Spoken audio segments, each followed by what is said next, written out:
¿Por qué necesita a usted, S.A.? Cuando las viejas palabras mueren en la lengua, surgen nuevas melodías desde el corazón, y donde se perdieron las viejas huellas, se revela un nuevo paraje con sus maravillas. Rabindranath Tagore. El intervalo entre la decadencia de lo viejo y la formación y establecimiento de lo nuevo constituye un periodo de transición que necesariamente debe ser siempre de incertidumbre. Confusión, error y entusiasmo desenfrenado. John C. Calhoun. Antes de que usted pueda armar el nuevo plan para su carrera, tendrá que comprender dos cosas. Pero, ¿qué es lo que está sucediendo realmente en su lugar de trabajo? Y segundo, ¿cómo evaluar sus propios recursos para enfrentar la situación? Primero, ¿qué está pasando aquí? Los trabajadores del ayer no necesitaban entender por qué las empresas contrataban, sino solamente si estaban haciéndolo. Ley. Te acostumbraba a decir que era necesario dejar el cerebro en la puerta al entrar a trabajar, pero de hecho, podía dejarse el cerebro incluso antes de buscar un empleo. Sin embargo, hoy el trabajador, que no comprende qué es lo que buscan las empresas, por qué lo buscan y cómo puede realizarse el trabajo, no sabe lo suficiente para hallar el empleo que lo está esperando. Esto no significa que debamos ser expertos en asuntos laborales para encontrar trabajo. De hecho, es más probable que los expertos en asuntos laborales sean más bien expertos en empleos. Esto significa que necesita tener sentido común y una concepción realista de lo que está sucediendo. Un buen principio es comprender tres cosas. La primera es cómo y por qué el mercado de trabajo está cambiando. No es necesario generalizar respecto al tema de más competitividad. Necesitamos entender el mercado laboral por la misma razón por la que un empresario necesita comprender el mercado. No solo para lidiar con los cambios que ocurren, sino para aprovecharlos y capitalizar las oportunidades que nos proporcionan. La segunda, necesitamos comprender por qué los empleos tradicionales ya no tienen cabida en este mundo, y por qué las empresas los están abandonando. Quizá usted crea que se sentiría más cómodo trabajando en una empresa que sigue basándose en los empleos, pero necesita comprender que incluso esas compañías ya no son lugares de trabajo seguros como antes lo eran, porque no serán capaces de competir efectivamente y durante mucho tiempo contra las empresas deslaborizadas. Ese buen empleo sólido que usted puede hallar en ellas está, por consiguiente, construido como un castillo de arena. La sola idea del riesgo se transformó excepto como expediente a corto plazo. Ahora es arriesgado depender de un empleo convencional en una empresa que utiliza tales puestos para cumplir con el trabajo. La tercera cuestión que necesitamos comprender es cuáles son las alternativas para los empleos. Existen muchas otras formas de trabajo que pueden beneficiarlo tanto a usted como a las empresas. Cada vez más organizaciones están cumpliendo con su labor mediante estos roles. Y si busca trabajo y le interesa formarse una carrera que tenga alguna durabilidad, debe construir cada una de las partes de sus planes. Esas son las cuestiones que examinaremos en el capítulo 1. El capítulo 2 está dedicado a la manera en que una persona debe evaluar los recursos que puede aportar a su nuevo lugar de trabajo. El empleado de antaño no necesitaba preocuparse por esto. Había requisitos para los empleos. Aparecían en las listas de las bolsas de trabajo. A veces podíamos hablar para conseguir uno o dos de ellos. Pero eso no era frecuente, sin embargo. También se transformó la idea de los requisitos. Las empresas que están desechando los empleos también se están alejando de las prácticas tradicionales de contratación. Están en busca de cosas distintas, y usted necesitará comprender qué son estas cosas para poder presentarse ante ellas con éxito. Los nuevos requisitos son el tema del capítulo 2. 1. ¿Por qué es tan difícil hallar un empleo verdaderamente bueno? Que una empresa como Digital no tenga un empleo para usted no significa que no haya trabajo que usted pueda hacer. Mark Dresner, vicepresidente ejecutivo de Infinite Technology y empleado recortado de DEC. ¿Qué está pasando ahí? La idea de que el mundo está cambiando a un ritmo sorprendente es uno de tantos lugares comunes que ha pasado por muchas manos que perdió casi todo su valor, pero aún así, sigue siendo cierto. Sin embargo, lo más importante es que algunas de sus implicaciones más significativas todavía no se comprenden totalmente. Una de ellas es la manera en que el cambio frecuente y profundo afecta nuestras vidas laborales. El punto de vista convencional es que el cambio constante tiene al mundo organizado en un desorden perpetuo. El capital de las empresas sube y cae, y se crean y destruyen empleos en este proceso. Los empleados, como si se tratara de marineros en un barco en medio de la tormenta, siguen cayendo al mar por la borda, donde nadan para salvar sus vidas hasta que se aferran a otro barco, solo para volver a caer por la borda con la siguiente tormenta. Los empleos, aquellas épocas en que los empleados tenían una sólida cubierta bajo los pies, son cada vez más y más breves. Ese punto de vista no es totalmente erróneo, porque siguen ocurriendo despidos, y las posibilidades de hacer una carrera al interior de las empresas ha disminuido para muchos empleados. Pero los cambios que nos afectan no solo son cuantitativos, ya que pueden ser rastreados en las subidas y bajadas de las cifras del mercado laboral, o en las crónicas que aparecen en la prensa también son, lo que es aún más fundamental, cambios cualitativos. Definir la situación de hoy como un periodo de turbulencia económica como aquellas que experimentamos periódicamente en el pasado, fundamentalmente malinterpreta el fenómeno que está transformando las vidas laborales de todos, de tal manera que hace una década habría sido inimaginable. La letra en la pared. Considere las siguientes situaciones, que quizá tengan muy poco en común, excepto que están relacionadas con el mercado de trabajo y que están ocurriendo simultáneamente en muchos lugares distintos.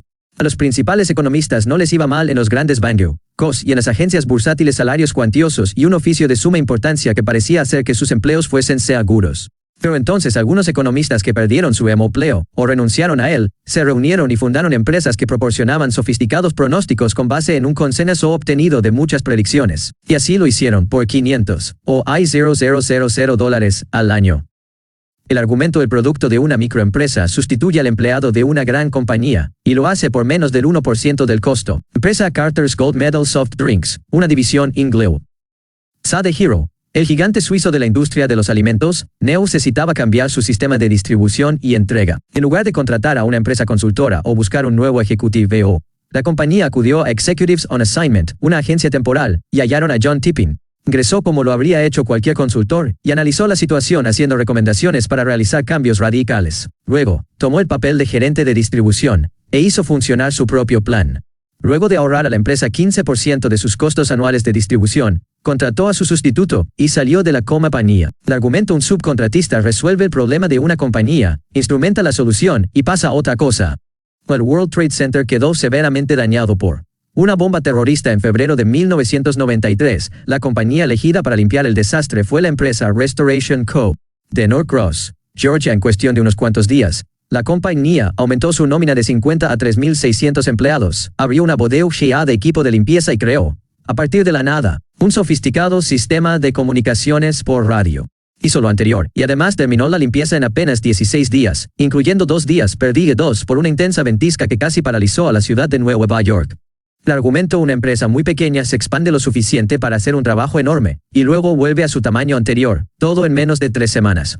Lotus, que ahora es parte de IBM, tenía una planta de fabricación en North Reading, Massachusetts, y solo 6 empleados de tiempo completo, equipo de trabajo que produce software durante las épocas flojas, y un equipo administrativo con 250 trabajadores a sus órdenes en las épocas con demasiado trabajo. ¿De dónde vinieron estas 250 personas? Olsten Corp., una empresa de colocaciones, los contrata y capacita, suministrándolos a Lotus conforme sea necesario. El argumento: unos cuantos trabajadores de tiempo completo pueden operar una planta de fabricación si tienen un personal completo a su disposición, pagándoles solamente cuando hay trabajo para que ellos lo hagan. Empresa Trinity Communications de Boston tiene 40 empleados, en la cual más de la mitad trabajaba para el cliente más grande de Trinity, una gran compañía aseguradora de Nueva Inglaterra. En una reorganización a gran escala, esta empresa cerró su departamento de comunicaciones y luego ayudó a sus principales empleados a comenzar como compañía independiente, para que la empresa de Nueva Inglaterra contratara la mayor parte de su trabajo de comunicaciones.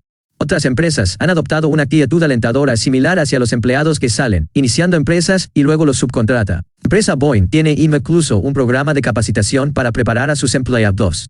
El argumento: una empresa descubre que sus propios trabajadores pueden ser más valiosos como proveedores que como empleados de tiempo completo. La Universidad Johns Hopkins decidió hacer un catálogo de los archivos de sus instituciones médicas. No recurrió a su propio personal, sino a una empresa con el insólito nombre Electronic Scriptorium. Después de todo, ese nombre no es tan insólito, porque sus empleados son todos monjes de la Abadía de la Santa Cruz en Virginia y de la Abadía Getsemaní en Kentucky.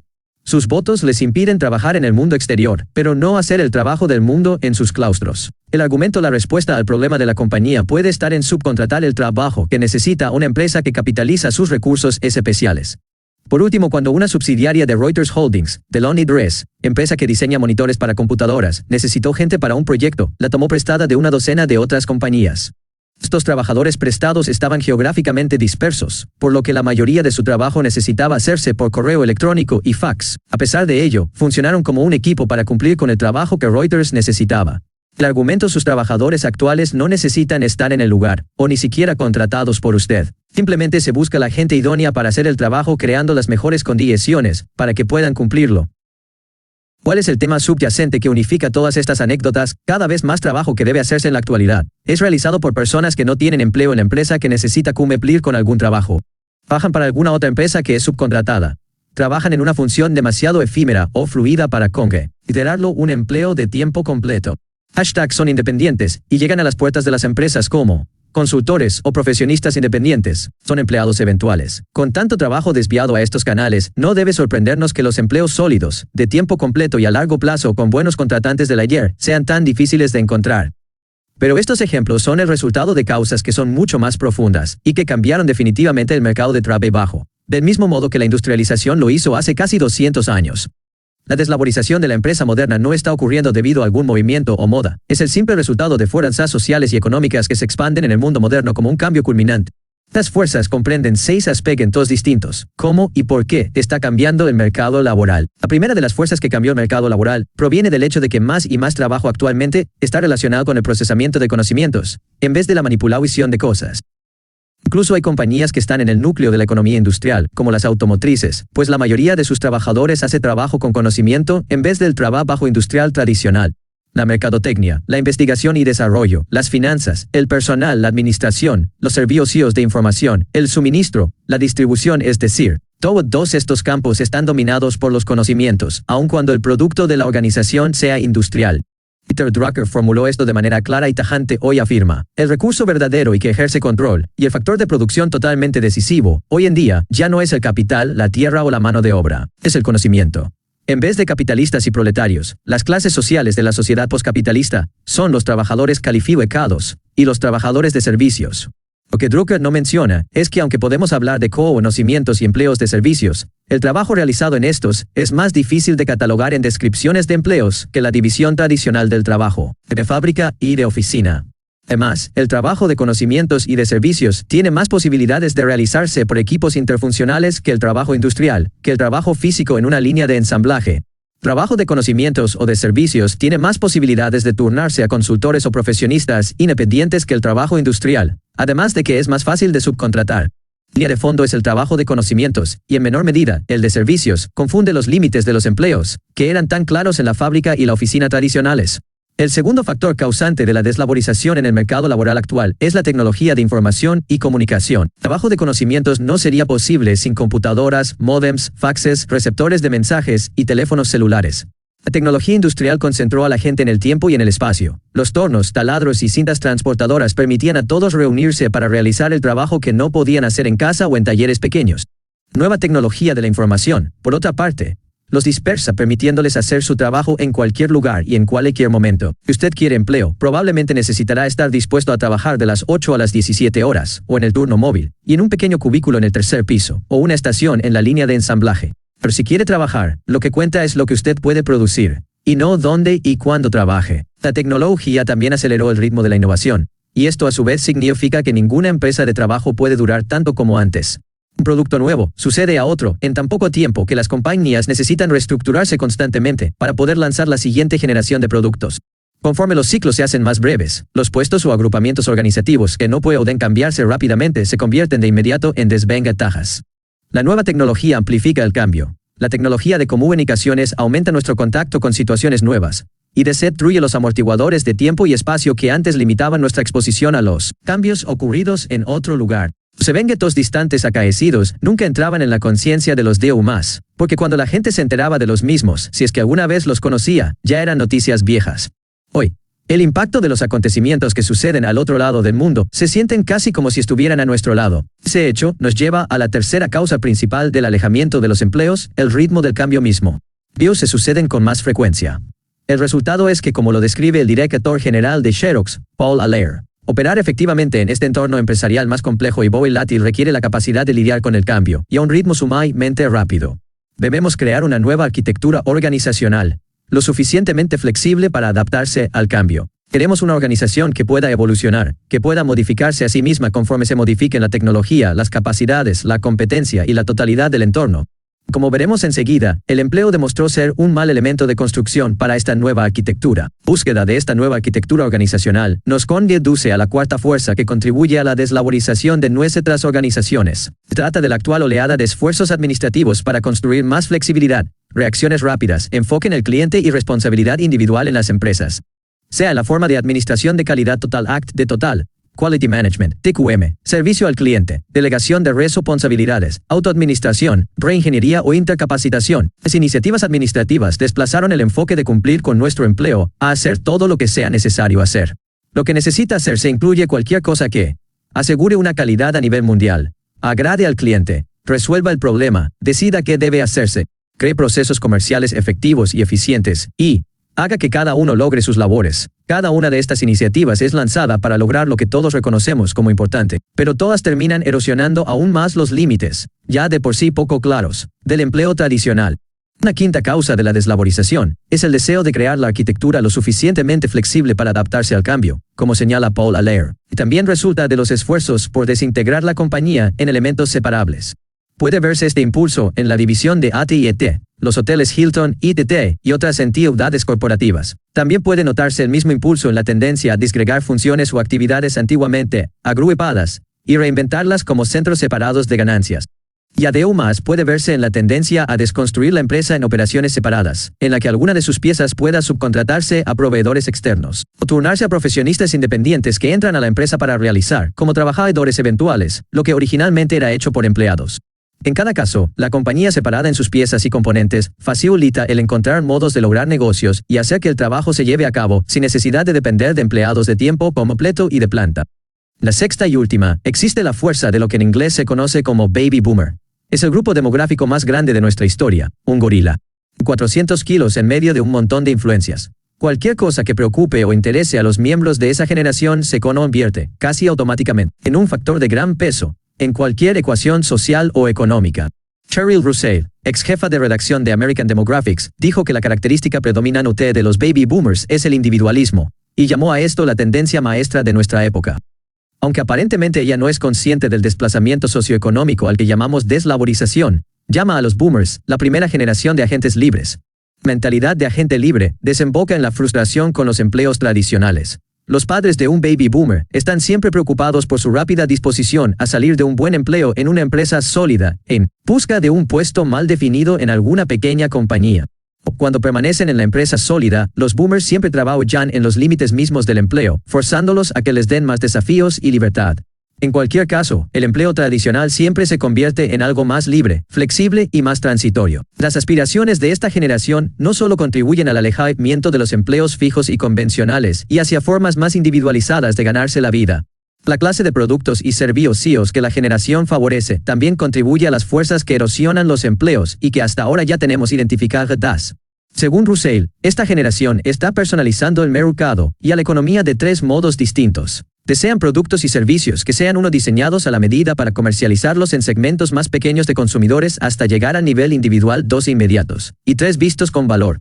Traduzcamos estas fuerzas del mercado al marco de trabajo que estamos utilizando. En primer lugar, la producción de un producto o servicio hecho a la medida dificulta a los trabajadores limitar sus esfuerzos a la clase de actividad convencional que requiere los requisitos del empleo tradicional. Los empleos se desarraigaron a causa de la producción en masa, y la producción hecha a la medida representa un desplazamiento a partir de las funciones industriales tradicionales. Segundo término, la demanda de entrega inmediata y sobre pedido simplemente intensifica el proceso. Y necesita hacerse de inmediato, será más difícil para los trabajadores decir que no lo harán porque no es cosa suya.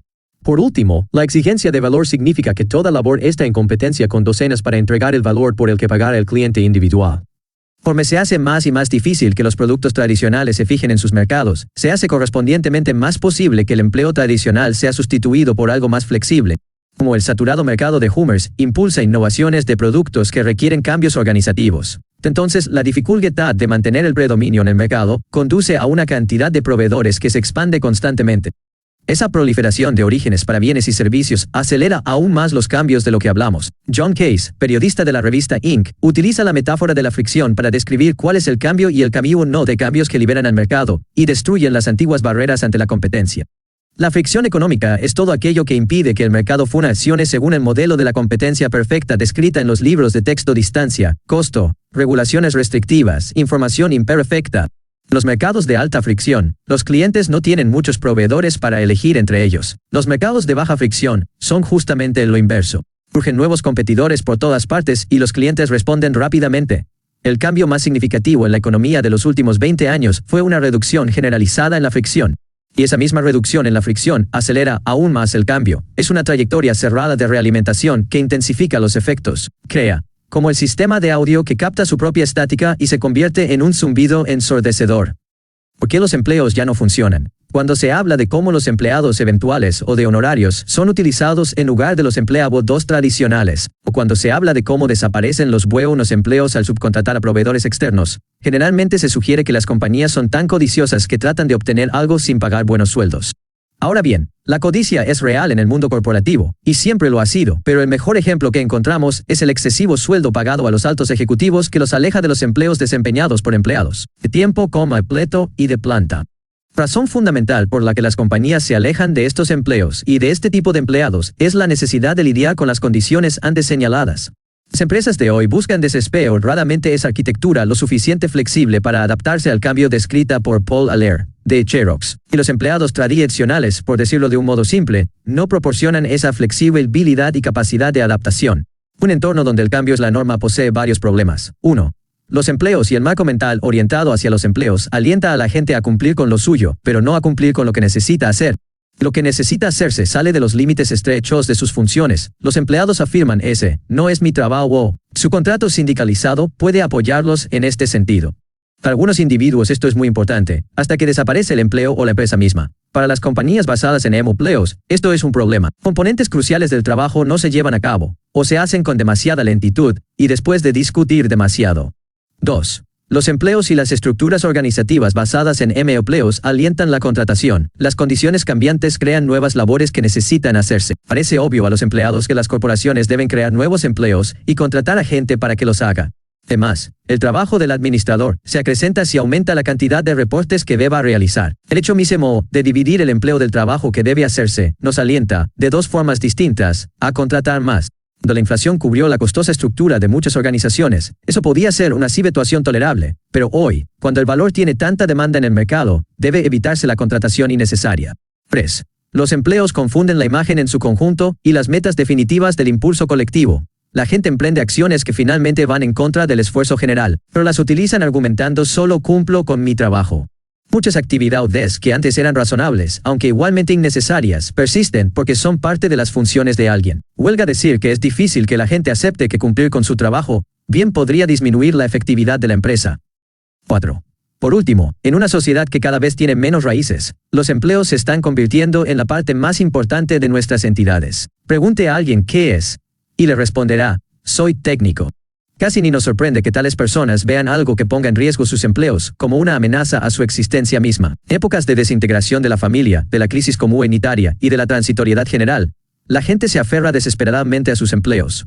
Lo que desde hace mucho era verdad en las sociedades industrializadas, cuando los empleos eran más seguros, esto producía relativamente pocas dificultades.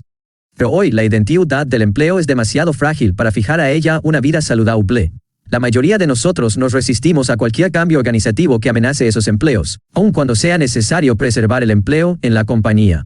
Por estas razones, los empleos son disfuncionales en casi toda compañía, excepto en las más lentas. Son una forma obsoleta de hacer que el trabajo se cumpla, y que encaje con las realidades de la nueva economía, pero coincide demasiado bien con las expectativas de muchos trabajadores. Debido a que el prospecto de un mercado de trabajo en donde los empleos son cada vez menos importantes, este hecho es casi inconcebible para la mayoría de los trabajadores. Y las empresas además no quieren hablar mucho sobre lo que está sucediendo realmente. Argumentan que asusta mucho a la gente. Para ser justos, debe admitirse que la mayoría de las empresas no comprenden lo que está sucediendo, pero sus actos contribuyen a la deslaborización, casi como si se tratara de una estrategia bien pensada. Enfoque sus energías en lo que necesita hacerse. En este mercado de trabajo que se está deslaborizando constantemente, ya no basta con hallar una industria incipiente o una profesión con futuro, o un ramo que pronto se expandirá.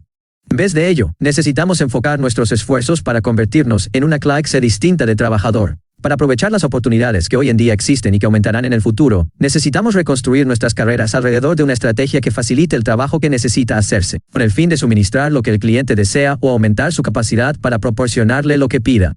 Es buena idea comenzar aquí. La seguridad ya no reside en el empleo, reside en nuestra capacidad de añadir valor a lo que hace una compañía, o, más específicamente, agregar valor a lo que el cliente obtiene por su dinero. Este valor agregado puede añadirse directamente al producto o servicio que el cliente recibe. Las capacidades que necesita desarrollar para añadir el valor agregado no son las basadas en un empleo, ni siquiera esas esotéricas capacidades de computadora que desearía tener. En gran medida, Son capacidades que le permitirán hallar lo que necesita hacerse, adaptar sus recursos a esa labor, y ser usted mismo una respuesta a las necesidades de alguien. Son en realidad capacidades que están menos asociadas con ser un buen empleado, que con ser un efectivo operador de una microempresa. Por ello, la tercera parte de este libro trata acerca de cómo administrar usted, S.A., la microempresa que dará energía a su carrera. Lo que quiero dejar claro en este punto es que usted manejará su carrera como si fuese una empresa, sin importar si es empleado de su actual compañía, de una nueva empresa o un trabajador independiente que funciona como subcontratista de proyectos para cualquier compañía.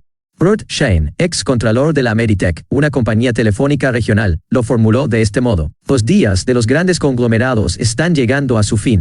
La gente deberá crear sus propias vidas, sus propias carreras y sus propios éxitos.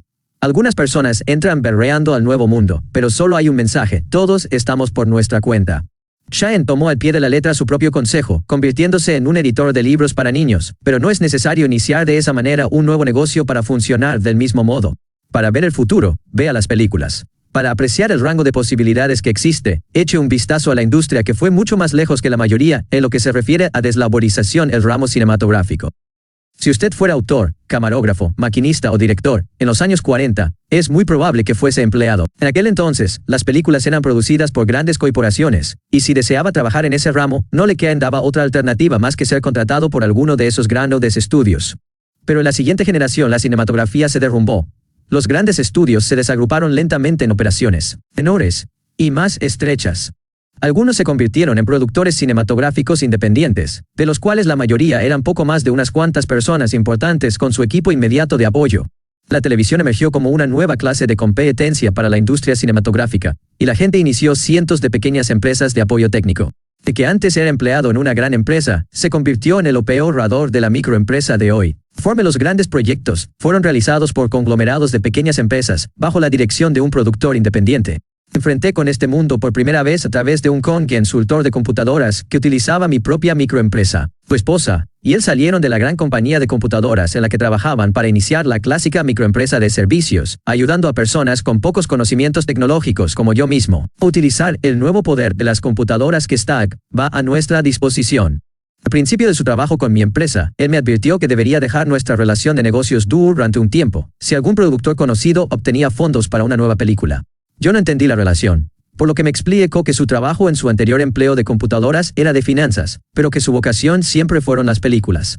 Al principio de su carrera como empresario independiente lo contrató el productor en cuestión para iniciar y administrar la contabilidad de una película.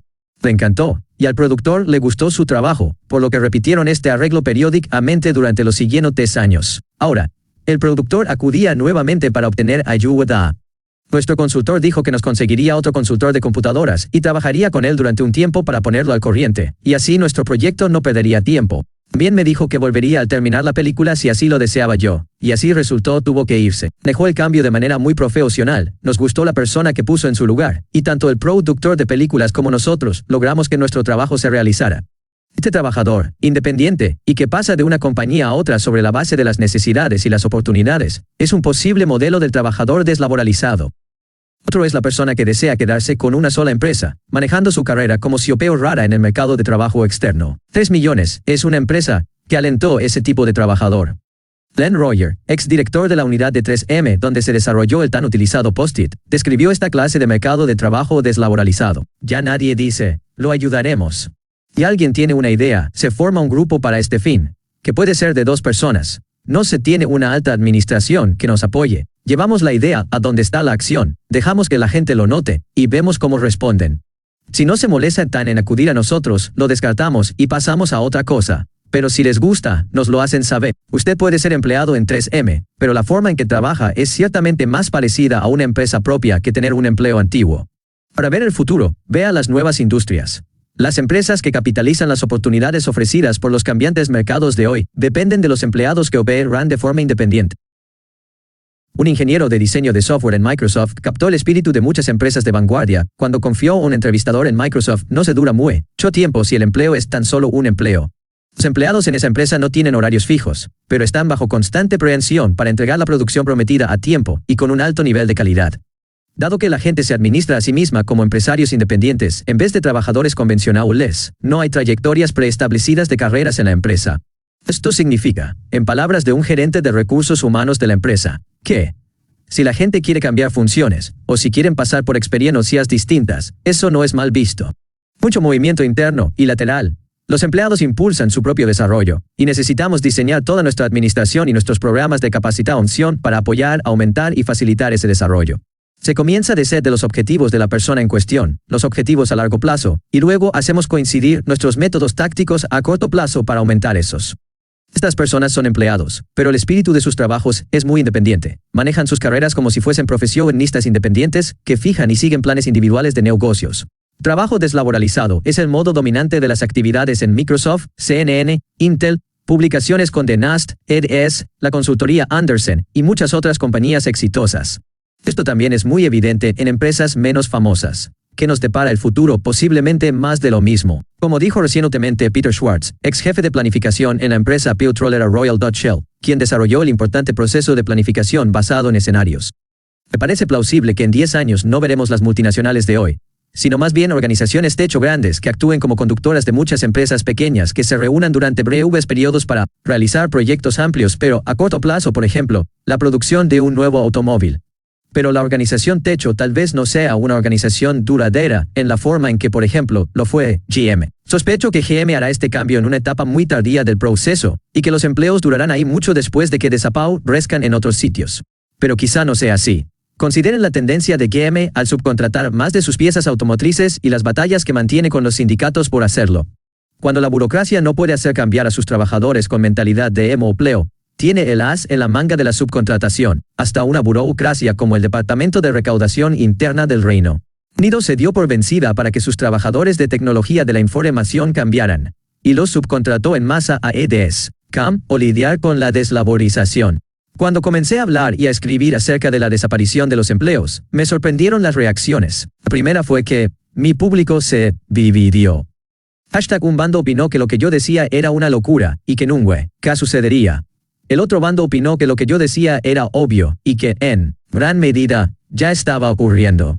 Me di cuenta del significado de esta división durante una sesión de preguntas y respuestas, luego de un seminario piloto basado en estas ideas, el cual dirigí en una gran compañía telefónica. Después de que varios participantes argumentaran en ambas posiciones acerca de esta cuestión, un administrador tuvo la última palabra cuando comentó: creo que este programa está un poco adelantado a su época, aunque lo necesitábamos desde hace un año. Desde el punto de vista de la situación, estos cambios son como una marejada que está arrastrando el suelo debajo de los pies de los trabajadores de hoy. Pero emocionalmente, la mayoría de ellos no están listos para lidiar con las implicaciones. Se trata de una situación peligrosa, porque están perdiendo tiempo precioso que debería utilizarse para reconstruir sus carreras. Solo se podía desear que estos trabajadores tuvieran asistencia de corporaciones, programas gubernamentales, sindicatos, instituciones educativas y agencias civiles. Pero no es así. En este momento, los trabajadores están fundamentalmente solos. Esa es la razón por la que este libro fue escrito. Segunda sorpresa fue la forma tan distinta en que se escuchó lo que yo decía. Muchas personas pensaban que yo alababa la tendencia hacia la deslaborización, que yo decía que las empresas deslaborizadas y las carreras que alentaban eran mejores que sus contrapartes basadas en empleos, que la deslaborización era algo bueno y que la gente y las empresas estarían mucho mejor sin empleos que con ellos. No es lo que yo quería decir. No pienso que la deslaborización sea algo bueno o malo. Simplemente es. Lo que digo es que ocurrieron grandes cambios y que la gente necesita transformar el pensamiento de sus carreras según esta situación. Argumentar a favor de estos cambios sería como argumentar a favor del clima. Estos cambios, AI igual que el clima, son parte de la realidad en la que vivimos. Son impulsadas por fuerzas que no se pliegan a nuestros deseos. Al igual que el clima, estas fuerzas influyen sobre nuestras acciones, haciendo que unas cosas sean prudentes, otras no tanto. Si llueve, es mejor que olvidemos el día de campo, sin importar cuánto nos pueda gustar el campo. Si hay una helada, la natación tendrá que esperar.